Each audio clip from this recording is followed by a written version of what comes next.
Баш и бозук. Баш бозук, баш. Внимание, зборуваат граѓаните. Кога ќе се исполни ветувањето, ќе се возиме од Скопје до Охрид за сат и пол. 1500 можда? За кратко време ќе се оствари. Сосема возможно, ама мали се шанси да се случи тоа. Треба што побрзо да се направи тој патот, затоа што срамот останавме на дното на Европа. Моја процена е дека за 10 години ќе возиме за саат и пол, ама ако имаме болиди. Со Белград и Солун сме добро поврзани, автопатот е пушка. Што да се прави со конекциите Софија и Тирана? Со Софија и Тирана конекциите треба да бидат на едно високо ниво. Оти многу важно е за Македонија да има комуникации исток, запад и север, југ. Како не се битни, ние комуницираме со тие градови, и со Тирана, и со Софија, и со Белград.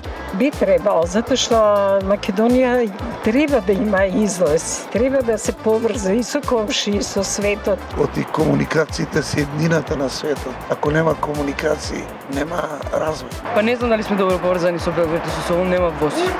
Барс. Тирана и Софија, не знам дали би се исплатила таа конекција. Повеќе гравитираме на кај Истанбул, Солун. Кажи ми, ќе дочекаме ли ние во Македонија да се возиме со возови низ Македонија и надвор од Македонија со 200 км на саат? Ќе биде тоа. За колку време? Има време тоа. Покасно малку, да? Да ти кажувам, многу се добри, ама има и што лажат многу, бе брат, тука. Сигурно ќе доживееме за 50 на години да добиеме таква железница и таква можност. Не знам дали ние ќе дочекаме. Можда не, најверојатно не. Можда не. Не, ама нашите деца ако да чекаат би било исто супер. И ова сакаме се случи и искрено верувам дека ќе се случи. Само треба да се седне да се направи тоа. Значи, што треба да правиме? Возови и железница. Ајде да ги направиме.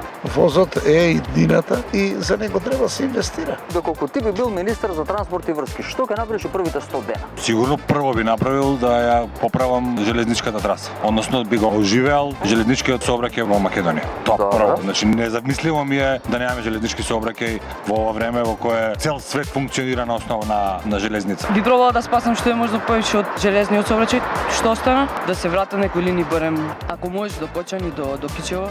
Толку би било добро, подобро е со воз да си во Солун стигнат него да возиш и патарини да плаќаш и не знам што. Зошто ги нема ветените нови 250 еколошки автобуси во Скопје? Која е причината? Затоа и градоначелничката и валјда и сегашната власт што ја поддржа низи. Не знам што е причината, ама знам дека во скоро време тоа нема да се речи. Чекаат некој познат за да го дадат тендерот. Даниела ги ветила. Да, Сега не видам ја не. Кај знам кај се. Прашај ги, брцкај ту джепови кај нив каде се. Дали е бесплатен, дали е платен, превозот кај нас е секако катастрофа. Што направила? Од градот го направила свињац, извини, ама. Баш и бозук. Баш бозук, баш. Внимание, зборуваат граѓаните.